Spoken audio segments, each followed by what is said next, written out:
a touchdown.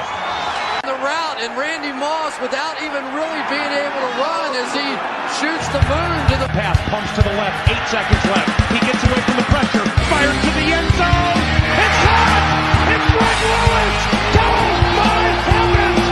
Greg Lewis's first catch has given the Minnesota.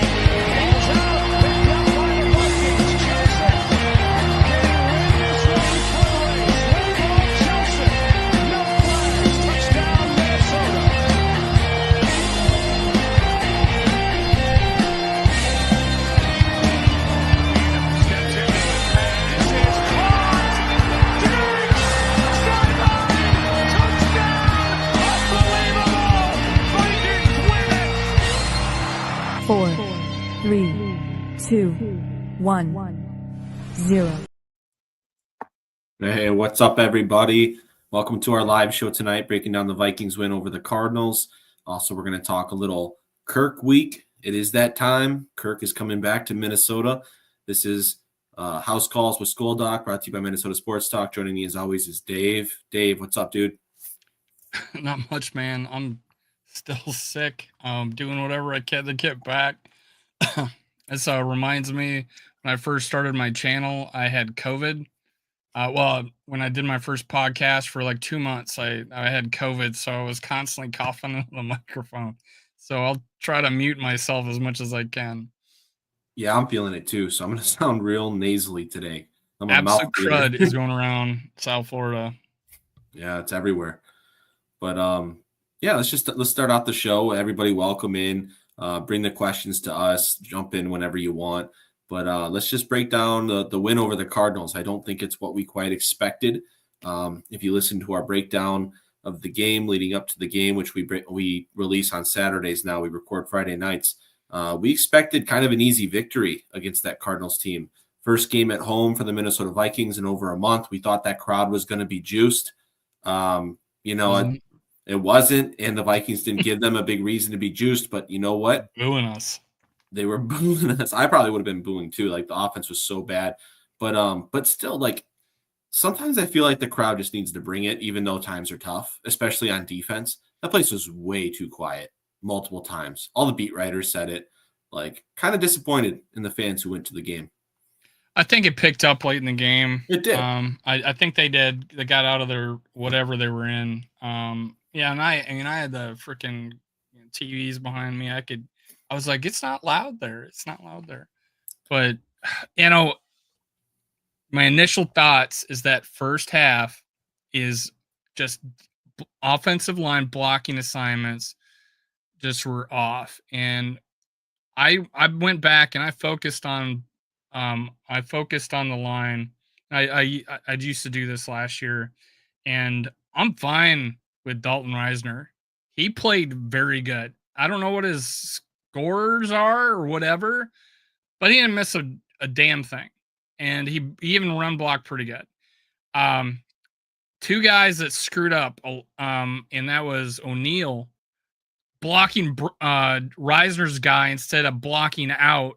So our running back didn't have to make a choice between two free blockers. And then there was one where Brandel just literally let a guy go, like Ed Ingram used to do. And that killed 2 drives in the first half of us. And just, there was problems there. They did fix it the second half.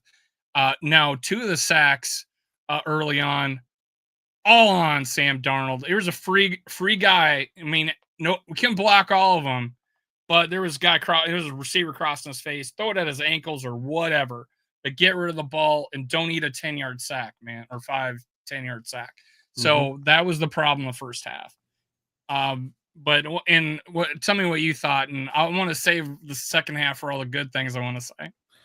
Yeah, I think you just nailed it. Honestly, that was the big problem, is that the Cardinals simulated pressures were getting home, and they were getting home quickly.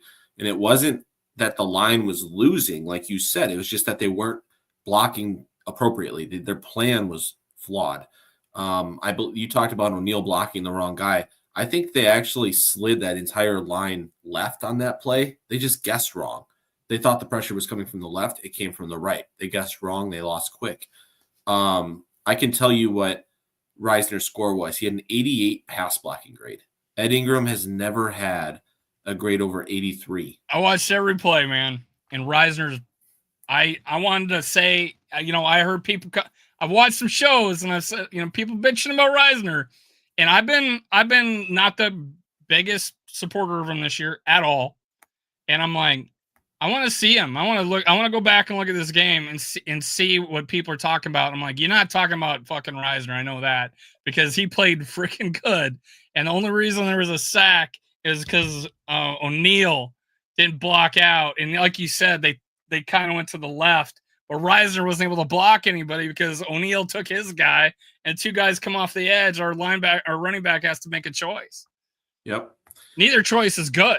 They're both going to get to the quarterbacks. And like you said, a couple of those sacks were absolutely on Sam Darnold. Yeah, absolutely. The guy's coming right in his face, and there's a receiver just hit at his ankles or something. You know what helps when you don't have to get in those 3rd and long situations where they can throw that shit at you? Run the ball a little bit better. Don't fumble the football twice in 2 possessions. It helps. Jones. Get yourself into some manageable situations to be able to run more play action, which Sam Darnold absolutely destroys. He's great at play action. And that's going to be a struggle, in my opinion, for the rest of the season is run blocking. And I think they did the right thing, and they literally benched Aaron Jones for 2 series. Yeah, they did. They needed to do that. I think they did the right thing. Nobody's above anything, man. Yeah. And he needed that. Did you see my tweet about Aaron Jones at the end of the game? I said it would be very fitting if Aaron Jones is the guy to score the go-ahead touchdown at the end of this game. That was great. And he almost had that. You remember that? There was a screenshot of this dude looking at his girl like, oh my God, because Aaron, that was hilarious. I saw that when it happened. And I'm like, Aaron Jones dived out and dropped the ball. I'm like, oh, fuck, Aaron Jones is having an awful day. And then, of course, at the end, great play design, perfect. That catch is hard as we need at the goal line. That catch is hard as shit, though. I mean, that was. Oh yeah. I'm not blaming him for dropping it. Yeah. I'm just saying it's an awful day because that was his chance to save his day, right? Yeah. Well, he ended up saving his day anyway. So that he was did. good. Yeah. So defensively, little leaky. Didn't like how much they gave up on the run. It seemed like the Cardinals were getting 4 or 5 yards a pop with James Conner. Thought tackling could I'll be tell better. you why. I watched every play. Tillery sucked. Yeah. Absolutely sucked. He was getting blown inside, blown outside. He wasn't getting any penetration. And it wasn't until Redmond came in the game and blew up 2 plays that we thought it was possible to actually, get some penetration. Good. That guy needs to play more. So he did not get very many snaps up until when we noticed him there? No, not that I'm aware of. Interesting. Okay. Well, that's good. I mean, we're going to see more of that guy because he got a lot more play in the second half, and I think it was because Tillery couldn't do. Tillery wasn't getting anything. He got. I don't think anybody was. I think it was only Tillery that was causing a problem. He was taking himself out of plays, and they were just running to where he wasn't. Yeah, I saw one play. Well, maybe it was a couple plays where Dallas Turner kind of lost in the run game pretty bad. Did you notice that? Yeah, like around. I mean, I honestly, the linebackers. I wanted to pay attention to the line, so I can't really tell you about the linebackers. But yeah, it was a lot to do with the way Tillery was playing. Well, that's good. Yeah, to know. And after watching again, I told you I went and watched every offensive play for Atlanta. They're going to be a problem if we play like that because they can run the ball. Okay. Yeah, I think Redmond's going to get a lot of playing time. I mean, he got a game ball from KOC. Yeah, that was he was great. Like, hey, young kid, you showed us something. So Daniel says that Dallas Turner needs more playing time to learn. I agree. Patrick Jones got banged up in this game, and then Dallas Turner got a few more snaps. He had some good pass rushing reps in this game, in my opinion. But I agree. So, like, anything we get out of Dallas Turner this rookie season is just gravy. He was so raw coming out. He's a huge ball of clay with all these athletic tools. 22. But he's got to learn how to play football, like in the NFL. He's just got to learn. It's a big jump for that. He's 22, and if you look at his strength numbers, any guy with long ass arms like he's got has always got an issue with the actual physical strength. So that's something he develops once you start filling out. Danielle Hunter wasn't always a gigantic freak. Right. And Dallas Turner is going to be that type of body type that can become a freaking absolute freak.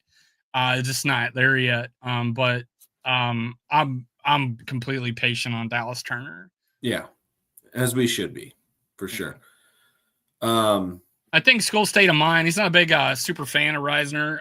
He thinks he's just fine, but he did enough to just get in people's way as far as run blocking. He's not going to blow anybody off the ball, but I thought he was even solid in the run game. We just didn't run the ball a whole lot. Yeah, I agree. I tell you what, Sam Darnold in that second half was damn good. That's where we get going. Mm-hmm. I cannot tell you if you, as a quarterback, you could play any better than he did the second half. Yeah, I mean, that throw that he layered over a linebacker to Jordan Addison on the right sideline there, the anticipation when he let the football go, the layered nature of that throw going up and over the linebacker, it was a beautiful ball. Are you talking about the other one to Jordan Addison over the dig route, over the middle? Dig, yeah. Yeah, that was wide open. That was a good throw. He climbed the pocket beautifully and let a couple of curls or comebackers to Justin Jefferson. The fourth down conversion play on the final drive that he hit Justin Jefferson. That was a beautiful throw. That was a hot throw. He had pressure coming at the window. That's the kind of play you have to have the window to throw it into. Yep. I mean, I was just so impressed with him in the second half, and it's like, let's just carry this forward, man. Let's start out a game hot again, get up on an opponent, and let's stay hot. There was a comment somebody said here. Let me go find it. Said, real talk, it's Daniel again. Real talk about why KOC's offense disappears for quarters and then flicks on first or fourth quarter. It's strange how fumbles, sacks, and bad penalties kill drives. I think part of the reason for that, Daniel, is that the way that KOC calls games, and this was very evident with the Cardinals game, he likes to call long developing routes. He likes to go get that explosive. He's always talking about hunting for explosives, right? And when you do that all the time, you're going to play in a game of variance. You're going to have drives where you get squat, and then you're going to have drives where you have a 4 or 5 play drive that goes for a touchdown, right? Because you hit a huge play. And so that's just not the type of game where you're going to have an offense that just stays hot the entire game. Kind of like the opposite of that is when the Jaguars played us and they were just too high the entire game, and we had to nickel and dime them and control the football the entire game. But we scored 12 points that game because Sam Darnold threw 3 he had 3 interceptions that game. So I would say it's just not the way that Kevin O'Connell likes to call the game. He's always hunting for those explosives, and with that comes variance, comes interceptions, punts, fumbles, what may have you. What do you think? One of the things I had a problem with, like his first year of coaching, is it always seemed like that, and that there wasn't an outlet to throw to. There wasn't a check down that Kirk Cousins could throw to, and we weren't getting. It was either hit or miss, right? And I felt like when we're always going into third and long because of that, and I don't think it was a big a problem last year. And then like this year, like you said, there's a lot of complaints about long development plays, but shout out to KOC of getting this out of Sam Darnold. This guy was a 6.5 yard per attempt dude. And now he's 8. This is incredible to find something Sam Darnold. I had no idea was going to be in there at the beginning of the season. I had no idea people probably already know this, but Sam Darnold has completely turned me around on him. Absolutely flipping turned me around. I know what he's capable of now, and especially in late game and fourth quarter overtimes, it's been amazing. He's been solid. He's been just unwavering. He hasn't screwed up late. He hasn't been the problem. The only one thing you can point to is that Detroit game where he missed that first down. He overthrew his receiver. Yeah. But and I think part of that was because of the route detail with Jordan Addison. I believe. I think that threw off something. Well, he was moving too. Yeah. But no, 100% agree with you. On Score North today, Phil put out a what do you I call agree, it? Daniel. What's he say? My issue is that we were playing for field goals instead of touchdowns. I don't know if it's like we're playing for field goals. It's just we put ourselves in bad situations where we're not like 4th and 1 or we're 4th and 4. You know, it's a different story. My biggest issue with KOC's offense is the short yardage offense, but I think he's just handcuffed by the interior offensive line. I really do. I saw Declan we don't have Goff, that running game. Yeah, when we get down there. Declan Goff had said something on the show today on Score North where he said they only succeed like 30% of the time when they run the football on 3rd and 2 or shorter or something crazy like that. And they succeed with passing 60% of the time. Hence, he's going to lean towards the pass. But I almost feel like the defense is on to that now. They know we're going to pass the ball. They're playing for the pass, I feel like. So that is an issue. The Vikings need to get better at the 3rd and 4th and shorts. And it seems like the only play that really works for us in those situations is the quarterback sneak right now. That's good. With Sam Darnold, I feel a lot more comfortable with quarterback sneaks than I did with Cousins. He's just a bigger dude. A lot more lower body strength, a lot more explosiveness. So, Bradbury's not a big dude. Brandle's a tackle playing guard with long arms, but not really a compact, strong dude. And then you got Reisner, who's the poor run blocker. So it's like, what was Bradbury's score? Because I don't have complaints about him either. I have no idea. I just know that Bradbury's been very solid. He's grading out as like the 9th best center this season. Nothing to complain about, but his weaknesses are still his weaknesses. He's not a road grader. He's not an ass kicker. Yeah, he's a zone run blocker who can get to the second level, seal people off. But that's another thing is when I watch this offense, I don't feel like our line is getting to the second level very often. I don't see dudes on on linebackers. Like when you watch the Packers play or the Lions play, they have that shit blocked up 5-10 yards downfield sometimes. When's the last time we've seen a giant hole like that? We don't. We don't see giant holes, man. And Daniel Faw agrees. Skoldoc, all he does is spit truth here. It's we don't have that line. We don't have the Minnesota Moving Company. Don't get me wrong. It's not bad. It's not a bad line. It's not bad. It's more of a pass blocking offensive line, which we've been begging for many years. Like when Kirk was our quarterback, like, God, just please protect this damn guy. He can't move. Please protect him. Well, now we have that, but careful what you wish for because he can't run the damn football.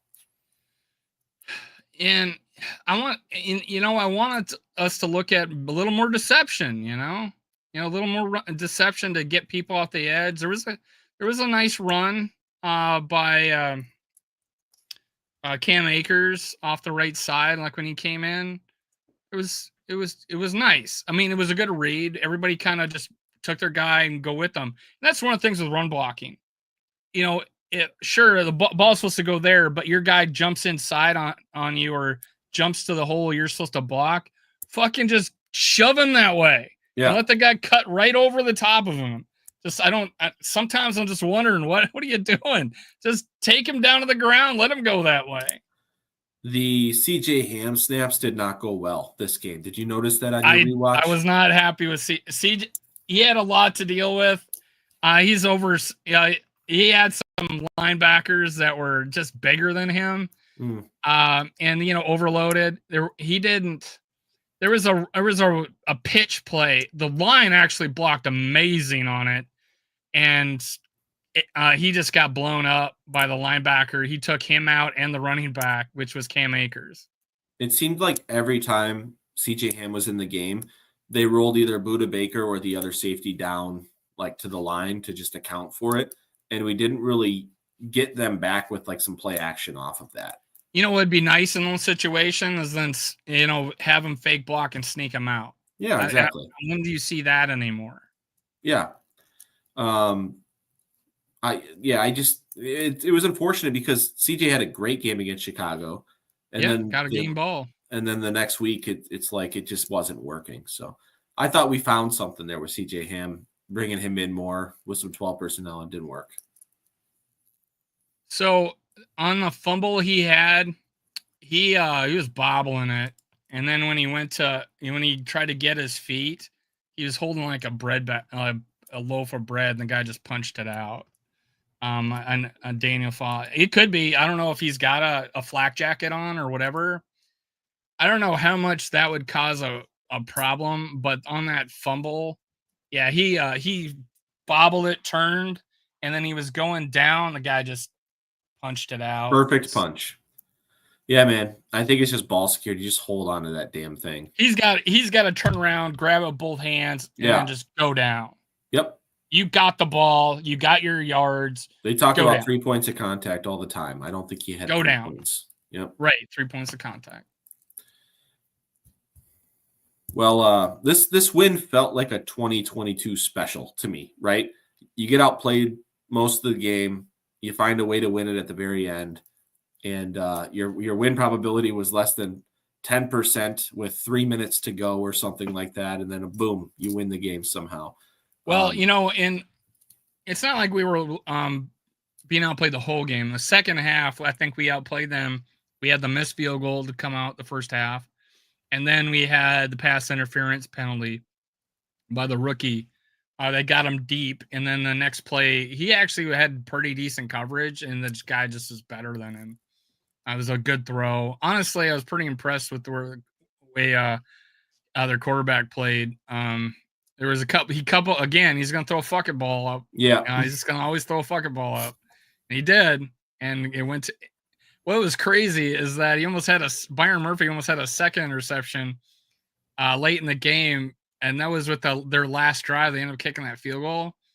And then, like, the next play, he got that intentional grounding call on him. But that there was, they had a false start, and Byron Murphy caught the pass, in the end zone. He almost had 2 picks, but that was just crazy. Shout out to keeping them to a field goal. Do you go for it there and try to score a touchdown? The Cardinals? Cardinals? Absolutely. Yeah, that was such a terrible decision to kick the field goal there. And you know what KOC I heard said, I didn't hear it from him, but I heard he said that them kicking the field goal made us play aggressive because we had to go score a touchdown. Yeah. It's common sense. Like you can't punt the football away. You only have 2 timeouts left. So you have Detroit would have went for that. Yes, absolutely. I feel like many teams would have gone for that. I was hoping they would kick the field. Everybody, I think, was. Why did we give up so many yards on that play, on the play before, too? It's like, come on, man. Yeah, I didn't like that setup, that defense. Everyone's standing on the 5-yard line in like a picket fence. And there was another 3rd and long. The 3rd down defense kind of pissed me off all game. But there's 2 plays I want to talk about. There's a 3rd and long where they just threw like this little underscreen to McBride, and then he went, for 10 yards for a first down. Like, Cashman completely sucked on that play. He was there to make a tackle and just whiffed on him. He was a little rough. I think he was. Yeah, he wasn't. He didn't have a great game. Wasn't a whole lot of solid defense, honestly. And then the other play I want to talk about is the 3rd down and 6 or something like that.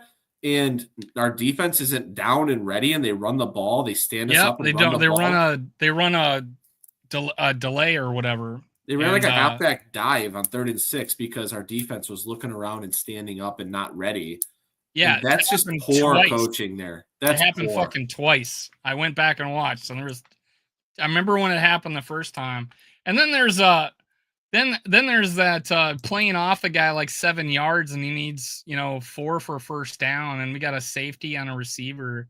Or no, it was a tight end. It was a tight end. McBride on the outside, Cam Bynum. Yeah, and Cam Bynum, and where the first down is. Yeah, that was too easy. The tight end actually looked in the camera and said, "This shit is too easy," or something like that. So I think he did this one. He done that a couple of times to us. I don't know if you felt this way, but there was a point in the second half where they finally gave them one of those looks where like 9 guys are on the line of scrimmage, and I'm like, thank you. Where has this been? Do you know what I mean? Like we haven't, and you know what it was is that we were letting them run the fucking football too well on 1st and 2nd down to where they were having too many third and manageables and we couldn't really disguise a whole lot. You couldn't get everybody up on the line. And it's like we finally got them into a situation where we could do that and mess with Kyler a little bit. And I'm pretty sure that was one of the plays where we made him turn around and throw in throw up a punt essentially to Byron Murphy. D Woods here, he's like, he's a big on critiquing our defense. So there's some things that just he thinks we have a good defense. He's just like, hey, I'm not gonna say they're world beaters, So yeah, today was one of those days that day was one of those days was like, what is our defense doing?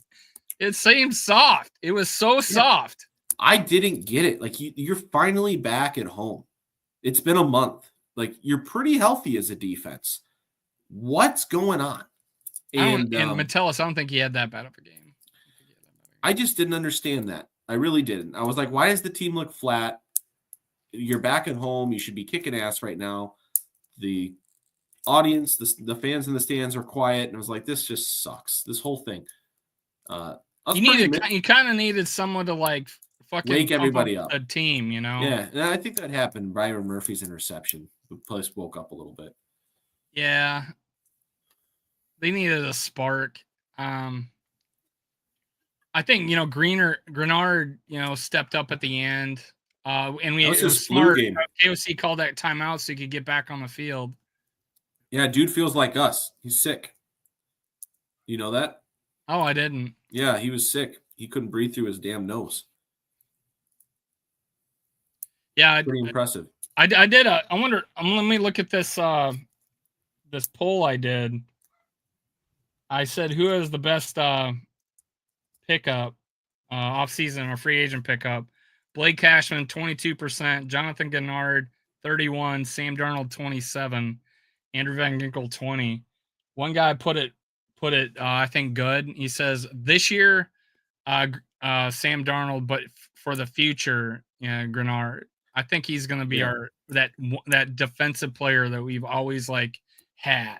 If you rated all the free agent pickups this offseason from any team in the NFL, the unanimous number one answer, the obvious answer, is Sam Darnold was the best free agent pickup in the NFL this offseason because you're paying a top 10 quarterback $10 million for this season. That's stupid value. And we needed it because we got 38 million in dead cap and the other quarterbacks that we have on the team. Yeah. So yeah, we needed that. And yeah, it's just it was a big swing and a home run. Honestly, yeah. With that said though, Grenard is playing. So you guys know I'm a Matthew Collar fan. I listen to him a lot. When we sign these free agents, Matthew Collar made it seem like, this is a guy who plays 60% of the snaps, but he's not an every down rusher type of guy, but he's really good when he does rush the quarterback. I just don't think he's a full-time player. He kind of revisited that recently. He goes, your boy was wrong. This guy is a top tier pass rusher right now. He leads the NFL in pressures, albeit the guy who was crushing that pace was Hutchinson with the Lions who got hurt. But still, this guy is absolutely killing it. He's a top tier A rusher. And guess what? You're paying him less than what other guys are making for top tier rushers. He is on a discount. Yeah. Keep in mind, I think he's only playing, I think his cap hit's under 10 million this year because again, Kwesi kind of backloaded all these free agent contracts, but he's underpaid for what he does compared to the rest of the league. So we got a steal in that. We got a steal of Van Ginkel, obviously. We got and probably a steal with Cashman. We're undefeated with Cashman on the field. That's true. Absolutely. Yeah, I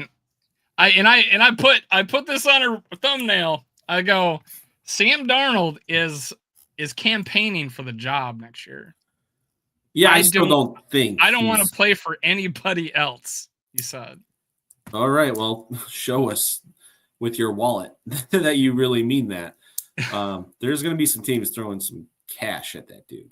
Well, here's the deal with that, and let's talk about it for a few minutes. Here's the deal with that. We talked about this, I think, last week, as you said something about tag and trade. We have no idea how our rookie quarterback is going to react to his coming back from his injury. So it wouldn't shock the shit out of me if we did tag him. And honestly, the player in his situation who's never got the bag before, him actually getting a big amount of money. Like Greenway one time says, "You mean he got tagged once? He says, you're going to tell me I'm going to get $12 million to play a year of football? What's 40? This guy's, I'm going to get $38 million to play a year of football. This is probably a dream fucking come true for him compared to the way his year started, to where it would give us that cushion. Now, you can tag him again and then trade him after that. Or you could tag him, he loses out to the rookie, and then you trade him. It's like there's a situation you're so flexible. It's a good problem to have, don't you think? It's a good problem to have. Yeah, but I know you want McCarthy. Yeah, but listen here, like financially speaking, I don't think the Vikings are going to want to tag him and pay him $38 million, which, by the way, all goes towards your cap. So your cap, let's say that they're at, I don't know, $70 million or whatever. That's 38 subtracted right from the cap. That's a huge chunk of your change.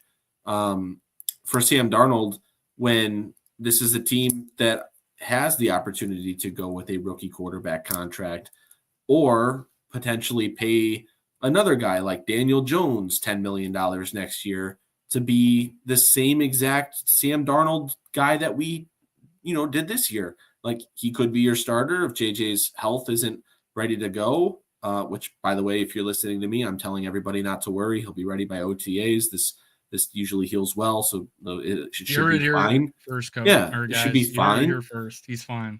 But you have a $10 million insurance policy.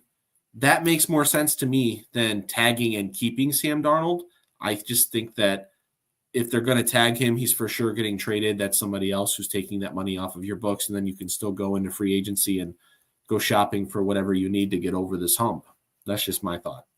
Well, I always look at it this way: is we got a coach that's super freaking loyal, and if you won with him, he's gonna be super okay with bringing Sam Darnold back. I think. I don't think he cares about like, oh gosh, he's going to cost so much money. I don't want him. It's not going to come from the head coach. It's going to be a Kwesi decision, I think. Correct. Yeah. I mean, he was super loyal to Kirk. He wanted Kirk back, but who won that argument? Yeah. Kwesi. So it'd be the same. That'd be a similar situation. We probably would have got Kirk back if they just guaranteed 2 years and didn't go to free agency. We would have had him, but he didn't. He didn't want to offer the second year. He went in a little bit into the second year. It wasn't good enough for him, and that's why we lost him. But this would be a similar situation, absolute similar situation. But we have the ability to tag him. So it's like it's going to be super interesting. Honestly, what I feel like these two guys have earned the right to do what they fucking want with what they decide. I'm going to be completely fine either way. I might be disappointed one way or the other. Like, I'm super excited about having a rookie quarterback that I think is as good as I think he is, or Sam Darnold building off of what he's doing this year, which is way better than I ever expected, and it easily top 10, if not a lot higher in the league. There hasn't been that outstanding of quarterback play this year that we can't say Sam Darnold has been one of the best ones in the league. You can't say he's not. No, you can't say it. You have no argument against that. But in my heart, I've always prepared myself that this is a 1-year rental. And even, if it turns out great, then good for him. He's going to get paid and go elsewhere. And if it turns out bad, then sorry, bud, you're done. So I just personally, I'm totally fine moving on. Even if he gets us to like the champion, the NFC championship game, and we lose there, that's fine. Like, he can go somewhere else. Let's do the pick sixes. This looked different now. Justin Jefferson, 83 yards. We both picked the over. 99. He hates those. 1 yard short. It's like kissing your sister. Not your sister, my sister. All right. We both picked over on that one. Aaron Jones, he just got destroyed on this one. Yeah. Destroyed. Oh, God. Let me pull up our game on receiving. Jordan Addison, 50.5. He got 54 yards. We both picked the over. So we got 2 for 1. This one we got wrong, I think. Yeah, Hawkinson, 40.5. I don't think he got it. It's like he's not playing as much as I hoped he would by now, I think. Is that kind of what's this? I wonder what his snap situation was.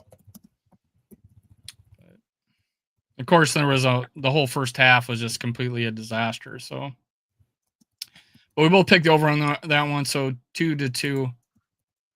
Kyler Murray. I went under. I think he threw for 260. You got that one. And then you caught back up, man. You took the under on Sam Darnold. I went over. So I went 2 for 4 and you went 4 for 2. Yeah. 3 for 3. No, 4 for 2. Yeah, you went 4 for 2. I went 2 for 4. Mm-hmm. So that makes me 28-26 and you 26-28. So it's a ball game. It's a ball game again. Want to talk about Atlanta? Yeah, let's talk about Atlanta a little bit. Welcome back, Kirky boy. So, Bill at Score North released a poll. Would you take Kirk Cousins' contract situations out? Just purely if you got to play this quarterback or this quarterback on your team for the rest of the year. Would you rather have Sam Darnold for the rest of the season as the Vikings quarterback, or would you rather have Kirk Cousins this season for the rest of the year going into the playoffs? For me, I'm taking Darnold. How about you? Yeah, I'd take Darnold. Yeah. It's obvious choice, but I had to see him every day. I talked about my concerns with Kirk Cousins for this season. I had concerns with his ability to drive the football with velocity down the field. I've seen it a little bit. Like when he's got a clean pocket, he can step up, he can deliver that. He's still got that zip. But if you watch this last game, I actually saw it somewhere. This was the first game in a long time where the quarterback didn't have like a certain level of velocity on a single pass throughout the entire game. I think it was like 36. I forget what it was. But anyways, Kirk did not throw with velocity at all this last week. And there are a lot of people concerned about his game going forward the rest of the year. I mean, did you see that pick six he threw to the flat to the right side? Yeah, he totally should have ate that. They had it red all the way. I mean, the ball had no velocity. It was just floating in the air. That was one of those, oh, fuck, I just threw that ball. Yeah. Because that wasn't going anywhere but the other way. It was just I watched every offensive play for Atlanta, like I said, pregame. Just like we did against like Indy and Atlanta dominated the whole game. They dominated the whole game. Kirk made the pick six was just an awful throw. They read it. They had a safety over the top. The corner just bit on the play. He had no business throwing that ball. The other two picks, one he was at the 10-yard line, and I think he was just trying to throw it high to one of his London, or throw it in the back of the end zone to Pitts. But no, he tried to do too much with that play. But I mean, he scrambled and could have got some yards. He just made a bad decision. The last pick, the play before, the third and 12 play before, London drops a pass for a first down. And then the next play, London comes out of his route and falls backwards, letting the guy get in front of him to pick the ball. They moved the ball pretty easily against the Chargers most of the game, running, throwing. I know you probably didn't think that he had a lot of velocity, but he probably had 4 or 5 amazing throws in that game to where he threw it perfectly to his receiver to where in tight coverage on the sideline. McLeod, I think it was the name, caught one and then took it down the field. That game should have been 14-0 to start the game. Atlanta. There was a play where it was a zone, and I forget his name. One of their better receivers doesn't sit, and he threw it, and of course he was moving, and he had to dive to go back. It would have been 1st and goal at the 3, and then their kicker misses the field goal. Yeah, So Koo's had a real bad year. Yeah, Koo cost him the Saints game. Yeah. He missed 2 field goals in the Saints game. So,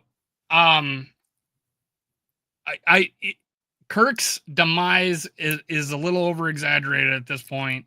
He's had slow situations. This team should be. They should have 8 wins. They should have won against Kansas City. They should have won against the Saints. They could have won this game. They had the ball twice. And Chargers have a great defense, by the way. Yeah. Very good. And they moved the ball 350 at 24 first downs to Chargers 10. Where did Atlanta's defense come from?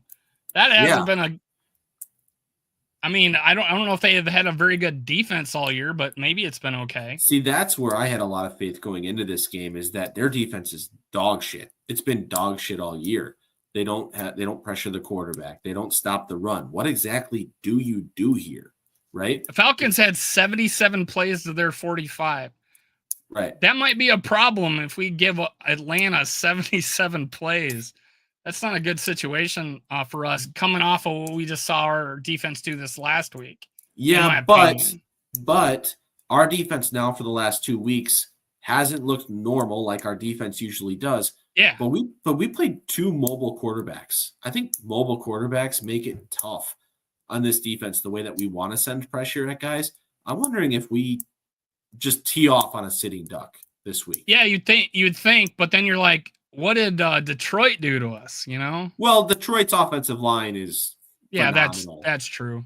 I think Atlanta's offensive line is decent. And we did a good job. And we did a good job against Indy.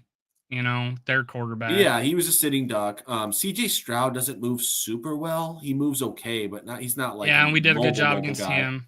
Brock Purdy's a decent athlete, but again, not like, kind of Murray level. We did pretty good against him. But yeah, Purple Persuasion brought up something that, the allowing throws over the middle like we do. I don't know if it was as much last game. I don't think it was that much this last game, but earlier in the season, we always seemed to be soft in the middle. He thought, Achilles, and he said, no pun intended, Achilles heel, our offense in the middle. What would Kirk Cousins do? And I wanted to know, how is Kirk Cousins handling pressure? I don't know if that was the case. Now, against this last game, he got hit a couple of times and ball come floating out. And there was a play where he's getting sacked and his guard knocked the ball with his helmet out of his hand that made it 2nd and 22 to end the game. And that's why it became 3rd and 12. And then London dropped it for what would have been a first down, and then they threw the pick. But Kirk didn't look flustered out there at all. He was pissed he threw picks, but it's not like he went into hiding or anything. He was still trying to wing the ball down the field. Tall receiver like London could be a problem on the outside. He's not that great of a crisp route runner though. Pitts, and it's Pitts, right? Their tight end. Yeah. And then the other receiver, Darnell Mooney, been pretty good. Mooney.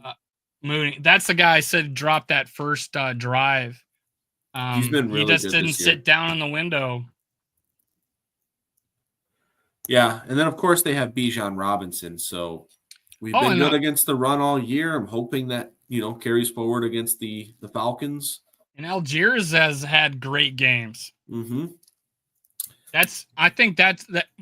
Coming out of that, watching both games, my biggest fear is after watching the Cardinals game is that their running game might cause us make it easier for Kirk, because Kirk's a good play action passer, right? So it's in the way that they have a big receiver, they have a big tight, and a pretty athletic tight end, that might be a problem if their running game is as good as it can be.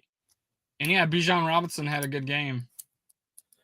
Well, you got to think that our crowd is going to be psyched for this That's one. going to be ape shit. Yeah. They got to be. They were – I don't know what last game was about, but they got to be psyched for this one. It's going to be loud. I do like the Vikings. Let's see. I thought they were favorited. I think I saw 4.5 or something. Let's see what the line is. 5.5 points. The Vikings are favored at home. Almost a touchdown. That's kind of a shocker. Well, it's not completely a shocker, but that's Vegas telling you that they don't respect the Falcons defense. And that they think that the Vikings defense is going to get after Kirk. Yeah, I mean, probably. Yeah. Trade McCarthy for Bryce Young. Ugh. He's just always fucking with us. Yeah. But hey, he's having a resurgence, isn't he? He's playing all right, I guess. Yeah, no, Bryce Young. How about Thielen, man? Oh, baby. Defeating Father Time. That was a bullshit. That was a touchdown. The gritty. Well, he won the game, but it's like, he had that touchdown earlier. That totally got screwed. No, he didn't win the game because the Chuba fumbled. And then the Bucks went down and won the game. Oh, they did? Oh, shit. Yeah, really? Which is not good for Vikings because the Bucks actually have a good path to win that division. And I want Atlanta to win. I would rather play Atlanta, don't you? Yes, 100%, dude. I do not want to play in Tampa Bay. They beat the Eagles last year in the playoffs. Like, Baker's like gritty. Hey, Atlanta beat the Eagles. Bucky Irving is on fire right now. Atlanta beat the Eagles this year. Yeah. Back when the Eagles were shitty. And I think that was the loss. Were they shitty or did Atlanta make them shitty? No, I'm kidding. They were playing pretty rough. They were playing pretty rough because Sirianni's was like on the hot seat for a little bit. Yeah, it was like they're going to fire him mid-season. No, they're world beaters. Great. I think that was the game where they lost. And then Sirianni came out with his like little girl on his lap and the media was like, oh, fuck this guy. Like completely deflecting. He lost and he brought out he did. He brought out his little girl. Yep. And they were like, what a pussy. Don't exactly. The Dolphins coach, what's his name? McDaniels did it too. McDaniels, but he did it after a win. Yeah, and he says, well, shit. I brought her out so you guys wouldn't be, and he was honest. I brought her out because you wouldn't be, I didn't want you to be mean to me. Yeah, but he won. So it's like you can do it after a win. That's fine. Brought out a loss. What an asshole. Realistically, you shouldn't do it at all. Like if you're a head coach, you probably shouldn't do it at all. But maybe if you win the damn Super Bowl. Once, once around the holidays or something. Yeah, I think Daniel's right. I think the Bucks are gonna win that division. If you look at their schedules down the road, I mean, if the Atlanta beats the Vikings this weekend, I think Atlanta wins it. I think they'll hold on. Yeah, this would be a big win for him. And that's and I said it before, freaking Kirk Cousins is 3-0 in revenge games. He beat Washington twice and he beat Dallas Zimmer's defense. So he's 3-0 in revenge games. And what's a bigger revenge game than this? Yeah. What is he avenging, by the way? Not bleeding us of every dollar that we have available to pay him? I don't know. He was playing pretty good and we didn't want to give him 2 years. So yes, I'm not saying it wasn't smart for us to not give him 2 years. Yeah, I just don't. I'm just saying, like, hey, look how I was playing. You didn't want to give me 2 years. They did. And they even gave me 4. Well, 2 guaranteed. So I guess maybe I guess you're pissed off they didn't believe in you to recover enough from the Achilles tendon to be your guy and for one more. Well, and he doesn't hold grudges. He never hold a grudge against Washington. Yeah, he's not holding a grudge. But I'd call it a revenge game, but I don't think that's in his head. Yeah, it's ungodly to think like that. He's super Christian, so he's not going to think like that. And honestly, if they ask him, why do you think they were booing, or how do you feel about you booing you? He probably won't have absolutely any reaction, unlike Stafford did, where he felt super pissed. What the frick is going on here? Yeah. Well, I mean, I think there's this one guy said, Justin Jefferson was asked on some show that as he talked to Kirk Cousins this season, you see, I was told they were best friends. Fuck, he doesn't even talk to his best friend from when he was, at LSU since he's receiver. He doesn't talk to anybody in the offseason. Yeah, Jamar Chase and Regular JJ season. do not talk during the season because JJ's about that competition. JJ's not calling his best friend. Dude, that's the same thing. They talked about that with Baker Mayfield. Baker was all butthurt that Baker doesn't. Yeah, same thing. Mark Andrews, who was in his wedding, I think was like part of his wedding party. I heard that talk to him during conversation. the season because he's super competitive like that, and he can't separate life and football. And Baker's pissed off about it. Well, that's Justin Jefferson. He's like, nope, we're in season. Fuck you. Let's go. Yeah, Jefferson doesn't talk to Jamar Chase.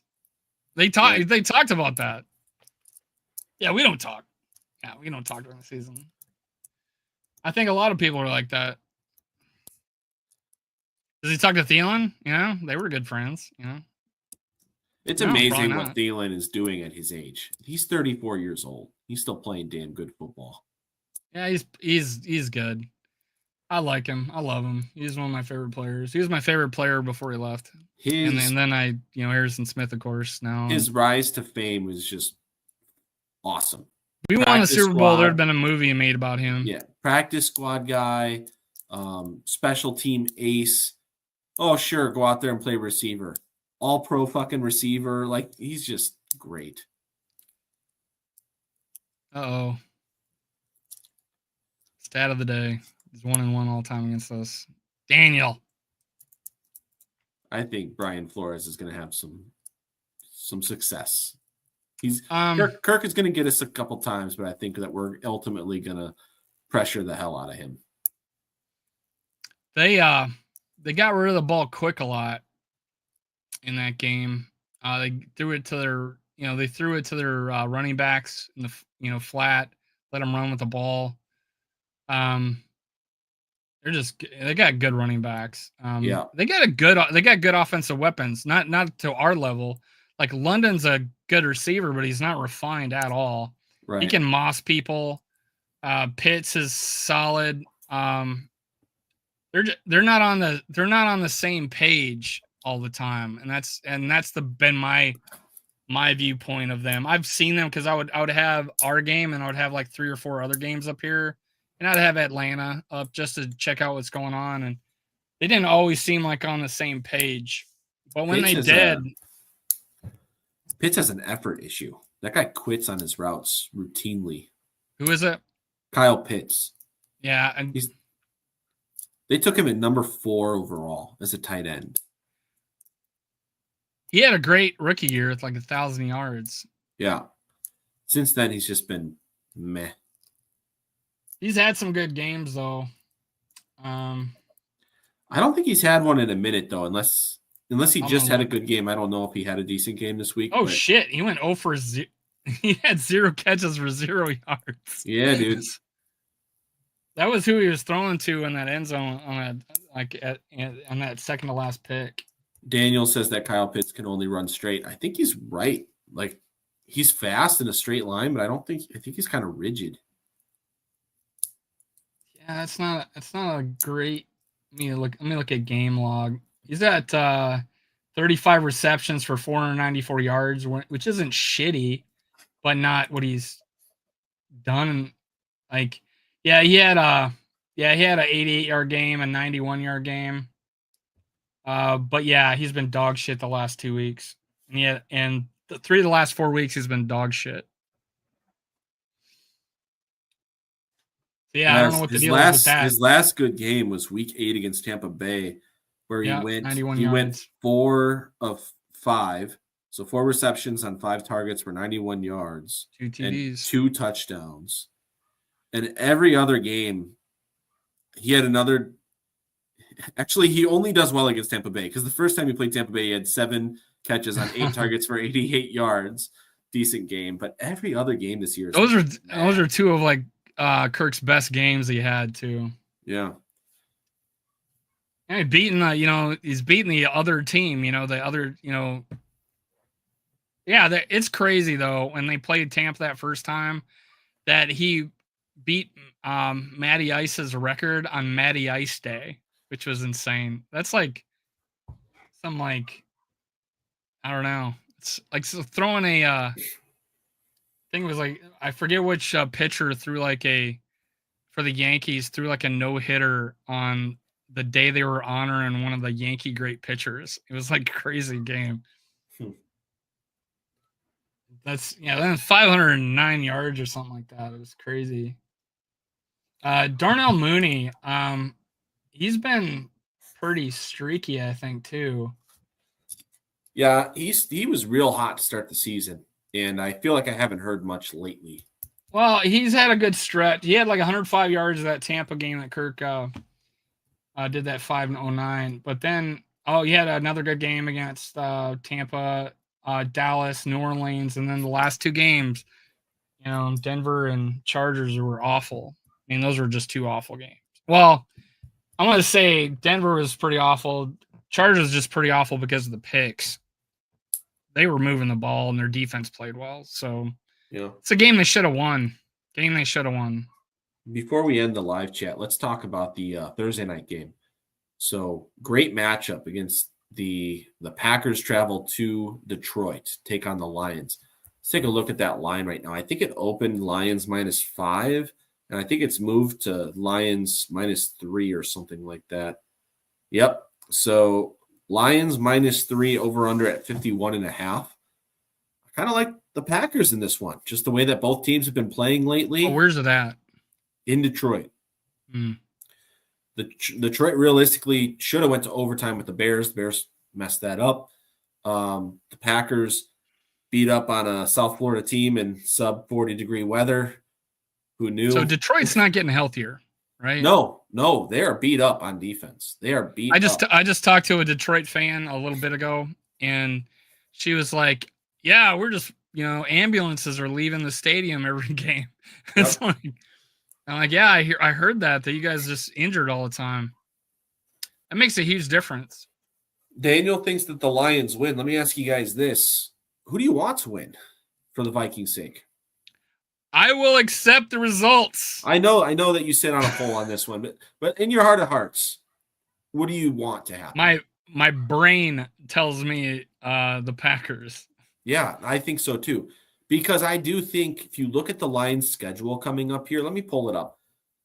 The Lions play Thursday against the Packers. Okay, let's say that the Lions lose that game. They drop down to 11-2.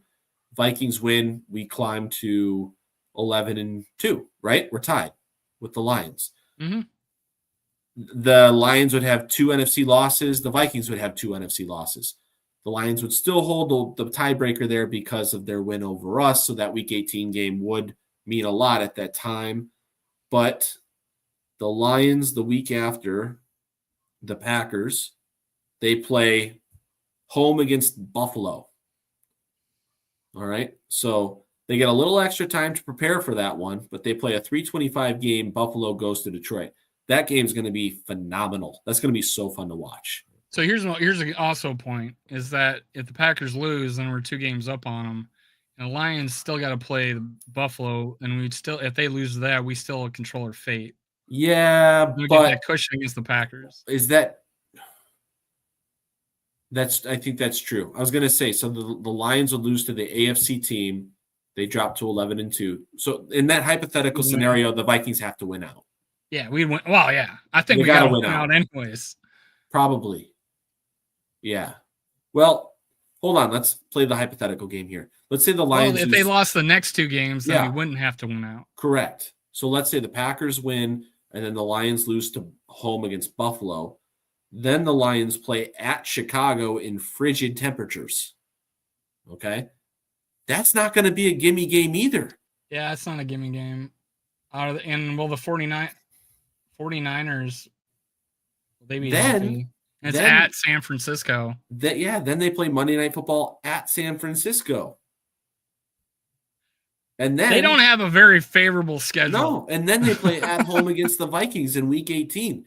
That's not a favorable schedule. That's pretty exciting. Really tough schedule for the Lions who are beat up right now.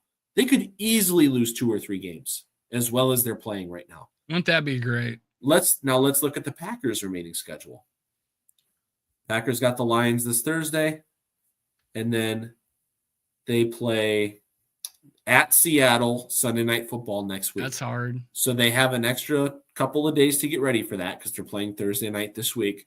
but that is a tough place to play. And they're playing Sunday night football there. That crowd is going to be loudest pretty places wild. to play, 12th man in the playoff hunt. Now, speaking out both sides of our mouths here, we also have to travel at Seattle. So keep that in mind. That's a 3:05 game for us. Yeah.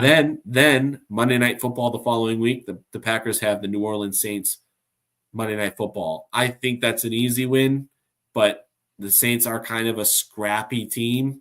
But I think the Packers will be favored by probably a touchdown that game. Okay. Yeah.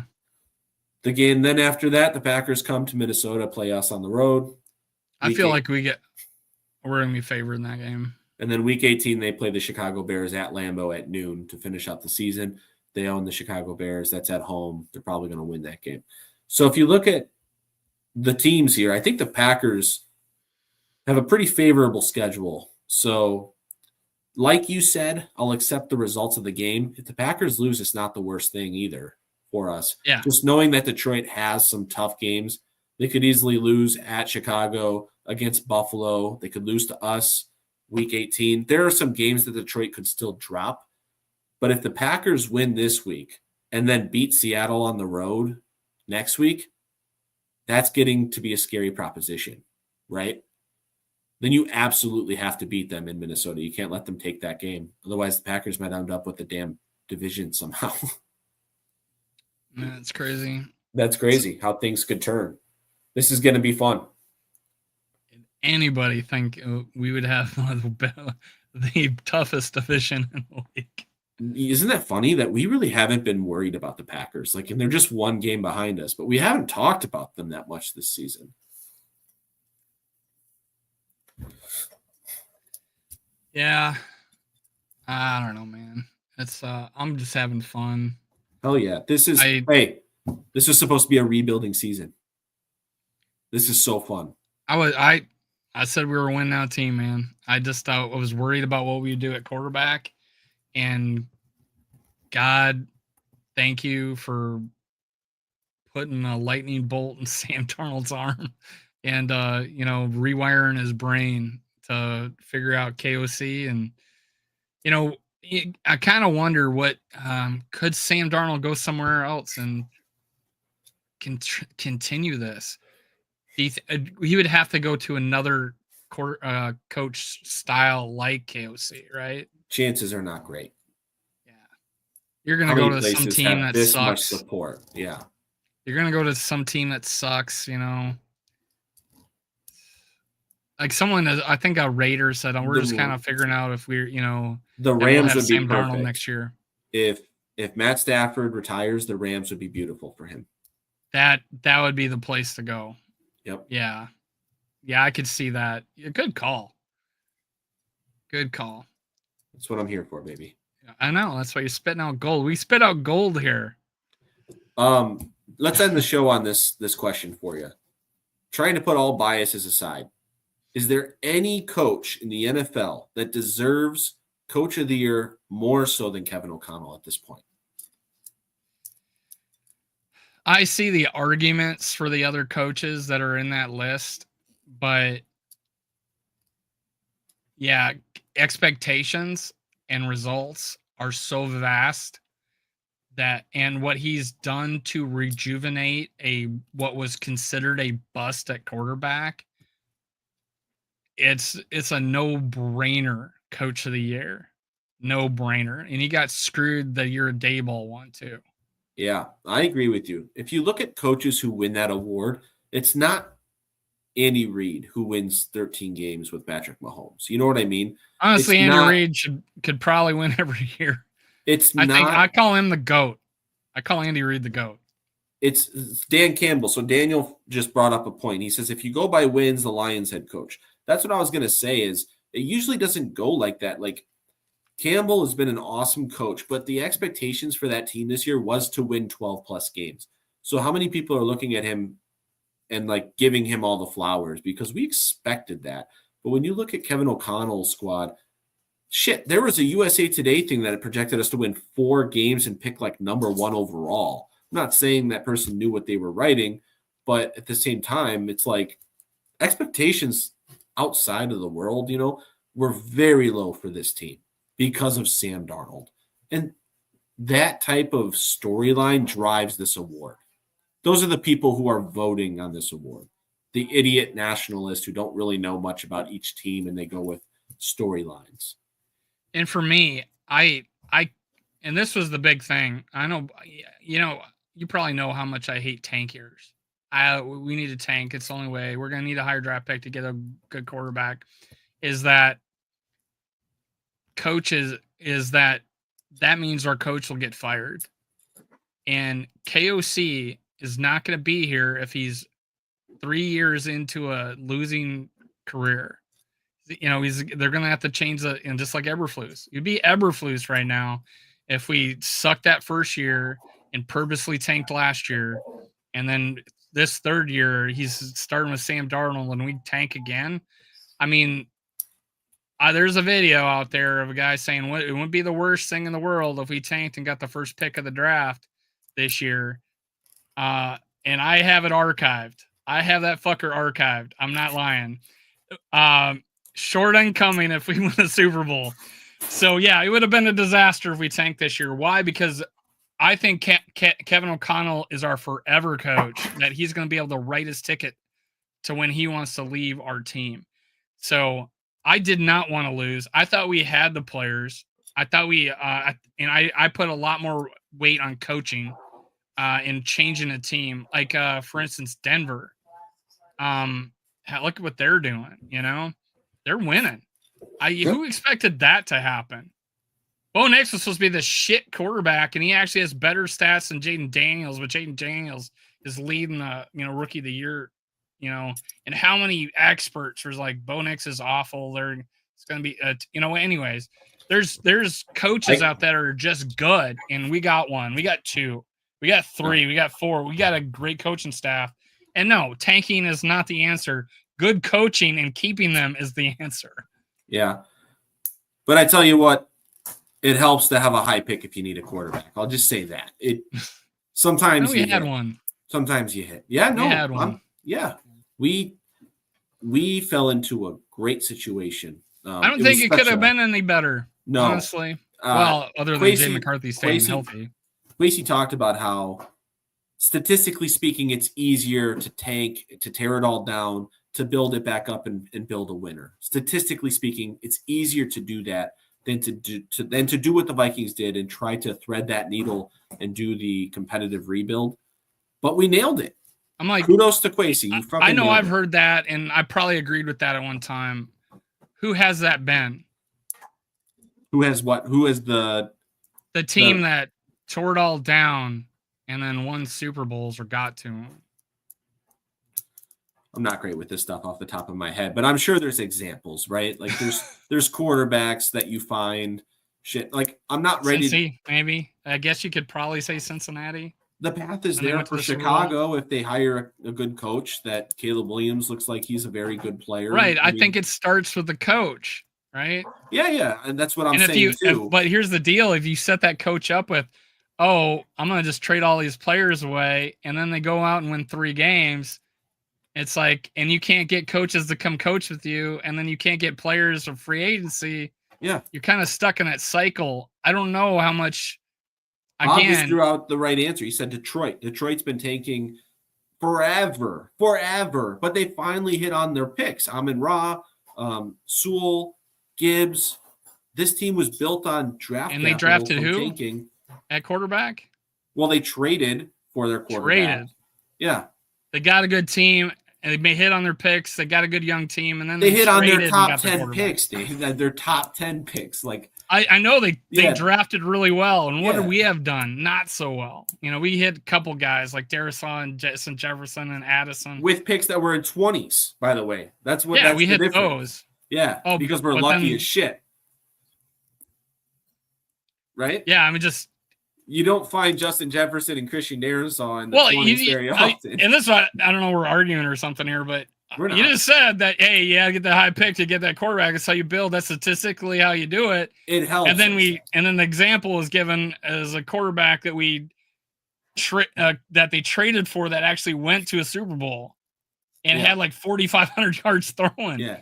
So they brought in a guy I really liked. I really liked him, and they almost went a different direction. I get what you're saying, where you're saying you're kind of saying, look at all these teams who tank, the Browns, the Jaguars, I mean the Bears more recently, like, and they continually are picking high. It's like, when is that, going to change? We did it 10 times. We won 5 or less games 10 times in our career. Right. But then the other point that you brought up is coaching matters dramatically. So it matters. And they got their guy.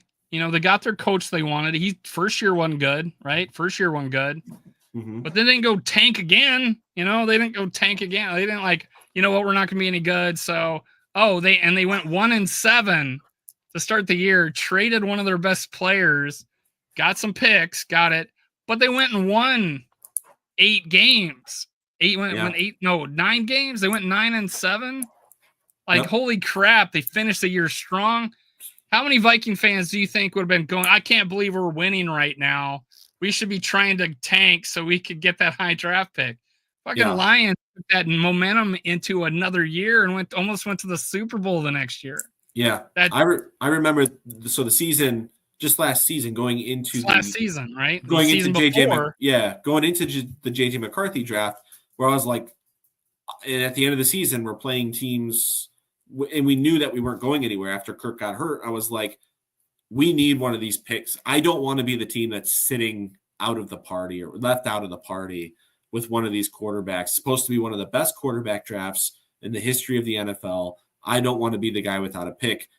And we almost were. It was down to JJ McCarthy and Bo Nix for us. Bo Nix. Yeah. I thought we would trade up, and I thought we were going to trade up, and we would have had 3 choices. But we didn't. I'm just saying how it actually worked out. Yeah. We were down to 2 of the guys, so we still were high enough to make a pick. And, I was the guy who didn't like Bo Nix. I compared him to Christian Ponder. I didn't think he had the arm strength. Turns out I was wrong. That guy's slinging the damn ball last night. 258 miles an hour at the combine. Yeah, he was looking McCarthy really good. 260. I was off on that one. But that's all I'm saying is, I just wanted to be the guy to have a chance to draft. Well, and we don't have that problem right now. We got their guy. We got our Feels future. good. We got a guy currently that's doing awesome. It's exciting. We have no problems. I feel, except for D tackle. This is so exciting right now because there's no sweat on us. It's nice that they're playing so well, that they're having a great season, but this wasn't really the plan you believe that they could win, and you were right all along, but they're set up really well. If it doesn't happen this year, they're set up really well for next year. Let's just pray on the health of JJ McCarthy. I've been telling you guys all along, he should be good to go. But let's end the show there. I got to get going. Thank you guys for joining us. Thanks, Dave, for joining me. And Skull, everybody. We will catch you all Saturday when our preview drops for the Falcons game when Kirk Chains comes back to US Bank Stadium. Skull Vikes. Skull Vikes.